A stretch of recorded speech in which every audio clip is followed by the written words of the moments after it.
What was the first performance you remember seeing, and why was it significant? The first performance I remember seeing was a performance by my mother. No, seriously. My mother was a very serious painter for 20 years, and she stopped painting at around 1970 and started doing other things, including occasionally performance. My father was a Unitarian minister, and his first congregation was in San Mateo. And during one of his sermons, and this was probably 72, I was 6 or 7, my mother walks down the center aisle of the church while he's giving a sermon with a bag of dirt and a folding table, and she sets the table up right in front of, where he's giving the sermon. She pours the dirt on the table and then puts it back in the bag, folds up the table, and walks out. So that was the first performance that I saw. Their marriage, then the marriage ended. A year or so later. And yeah. So that was, I was also, my father was there performing too. And maybe my performances are more like his in some ways than that one. But, and then when I moved to New York, I think probably the first performance that I saw was in Simone Forti's class when she invited Steve Paxton to come to class, and they did a kind of demo of contact improv. I think the first performance I saw was on the UCLA campus with the Kipper kids. And Cheerios were involved. I think food was involved. But it might also be a performance by Molly Claytor at Lace at the Bridal Building. I'm not entirely sure which one. I went to UCLA, and I think I did something in class in, 82, 83, something like that. And then I decided that it was worth repeating, so I did it again at the co-op where I lived at UCLA, and then I transferred to Columbia University, and I had a friend named Claudia Siegel, whose performance name was Claudia Siege. She took off the L at the end, so she became Claudia Siege. And I remember us going down, taking the one train downtown, eventually going to PS 122, and I repeated the performance there. So that was 82, 83, 84, 85, those years. I don't remember all that much about it, except I cut out these big hands from a magazine. I think I say something about swimming. I had some sort of light source with me. I really don't remember anything else about it. My first public performance was in 1986 at the New Museum in New York, and it was an exhibition called Damaged Goods, Desire and the Economy of the Object, curated by Brian Wallace.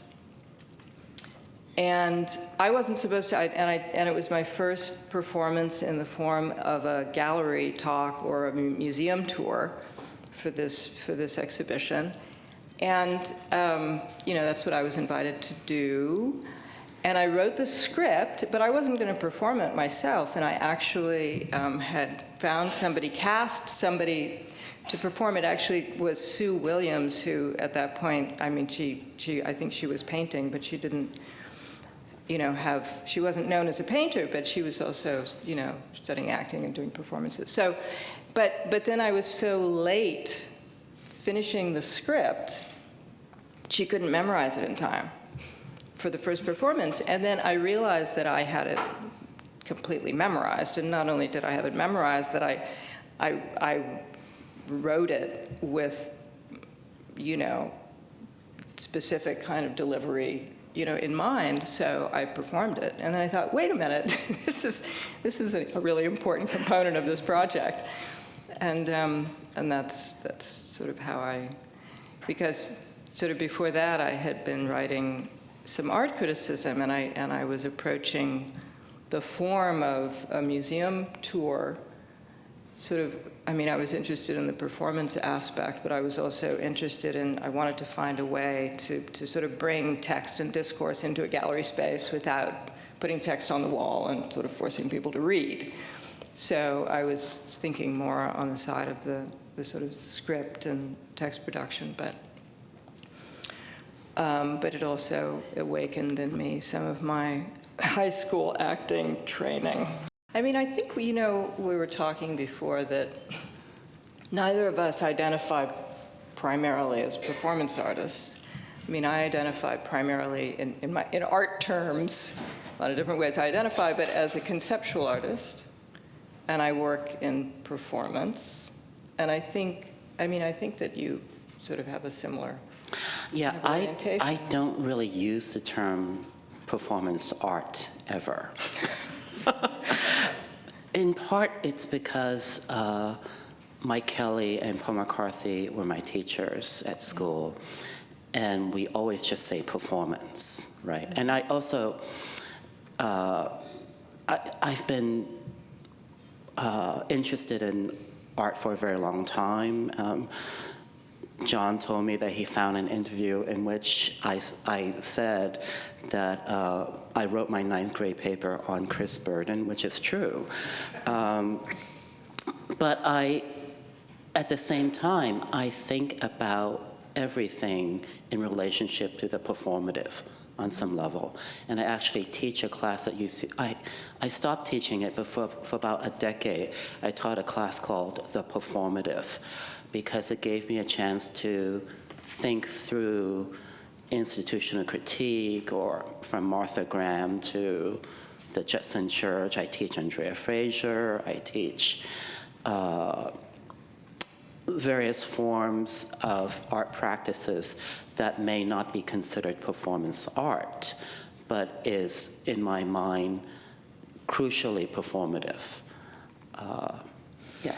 Well, we can get into what you mean by performative, but I think that I do have a similar perspective. It's a parallel perspective on art that's become particularly clear in the way that I approach, teaching as well. Yeah. That is, the primary question for me is always what does the work do, or what do you, as an artist, what do you want the work to do? And I do think of that in terms of performance, but also I think about that in terms of the term that I tend to prefer is enactment, which came to me through a kind of very specific development in Anglo-American psychoanalysis, and particularly relational psychoanalysis, where it emerged in the 1980s and then was kind of like being theorized in the 90s. To describe how, psychoanalytically, how sort of fantasies and relational patterns are realized in enactment and behavior, but with the emphasis on the intersubjective character of that realization, that it's not just a sort of acting out, which was the term that it was replacing, but a kind of an intersubjective phenomena that also it's sort of like what we're all doing all the time. So the question is sort of what the different levels of enactment are, of what's being enacted. And for me, performance is sort of putting a frame around enactment. Yeah, I would completely agree with that. Also, Andrea and I are more or less the same. We're exactly 11 months apart, in age. But I also want to put it into context, which is that the contemporary usage of the term performative as a sort of virtual signaling, or when people say performance art as a type of denigration. I'm actually very, very interested in that, because I'm interested in how in the early 90s, theorists such as Judith Butler began to talk about the performative dimension of gender, citing from Austen, et cetera, et cetera. And I feel that because Andrea and I were educated in the 80s, so figures like Lacan or Foucault, Derrida, et cetera, and their rethinking of what, let's say, what the gap does in Derrida, or how the institutions function in Foucault. That really, I feel like, informed my thinking of the performative. So in some ways, I continued until last year to teach the class, the performative, and fully embracing how the terminology actually has migrated in the last 30 years or so. And my way of dealing with the term is not to think, the term has lost its currency or it becomes denigrated, whatever, but rather to grapple with it, So I think probably similar to Andrea, I don't think there's any wrong interpretation of a word or a work of art, or that you always have to, in a sense, there's no wrong interpretation of a work of art, but there is, no. I mean, I resisted but I just want to say, I want to grapple performative for years, except in terms of, the sort of, okay.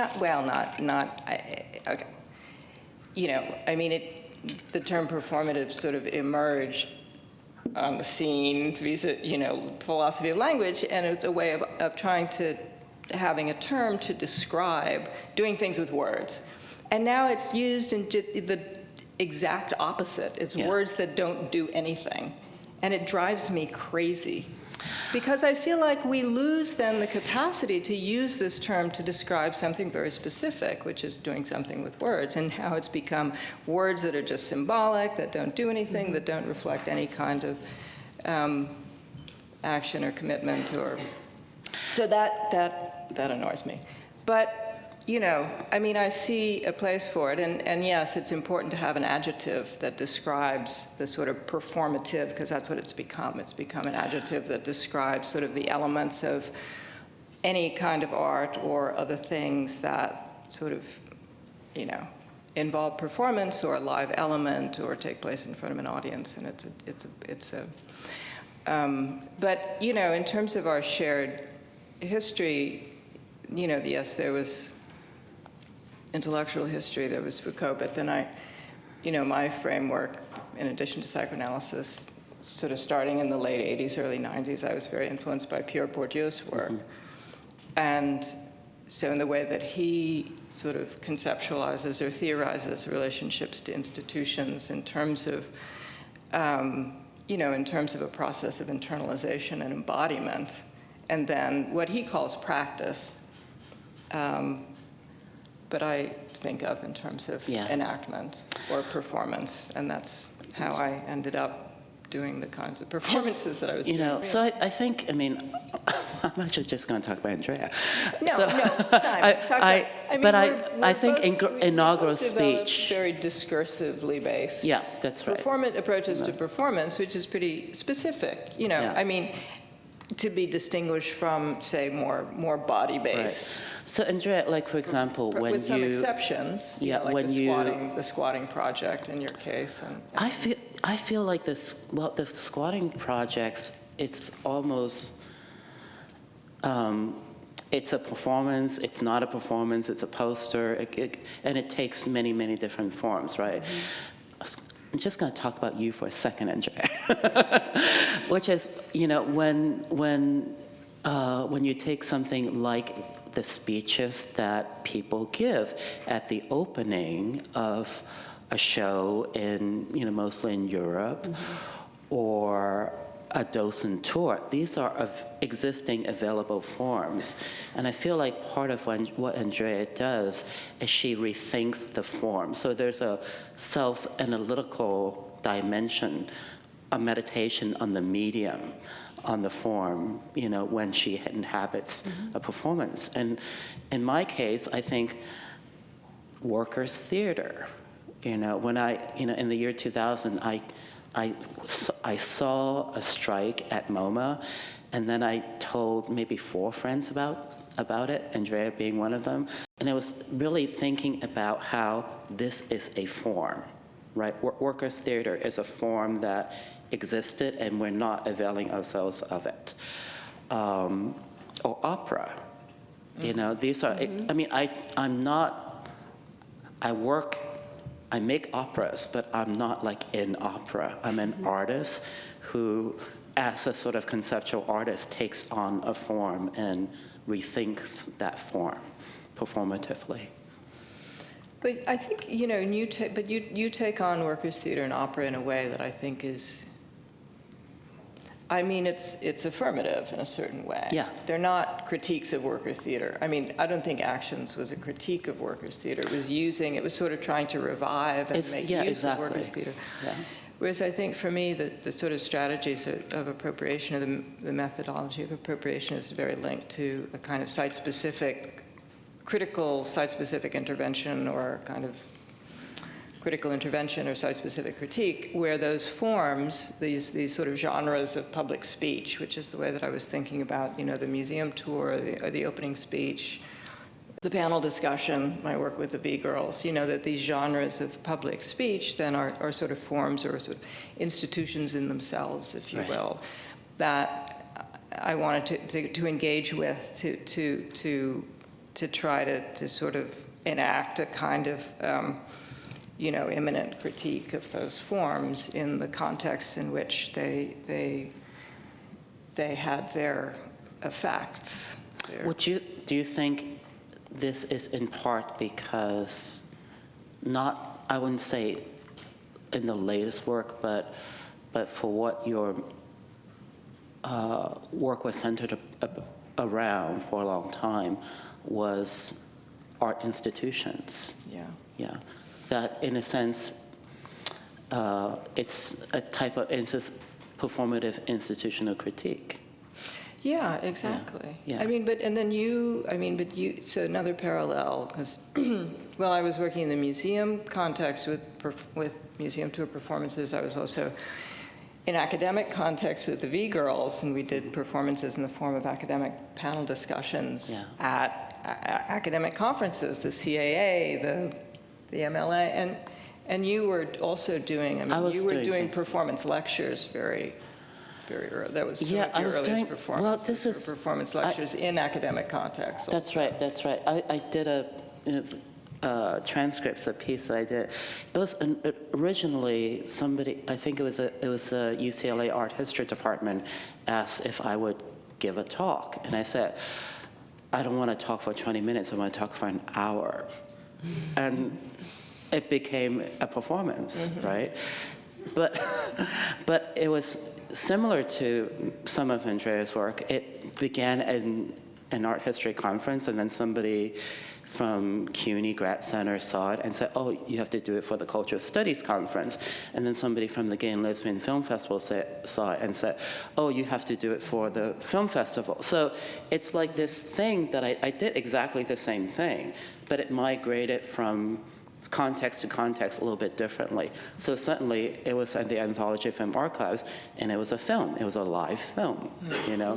And then I think I did it at Lace, and then I did it at the Drawing Center. And then I thought, the time is changing. I have to stop doing it, you know? So in a way that attention to context, the time, the way you do it, it was very important. Thank you. All right.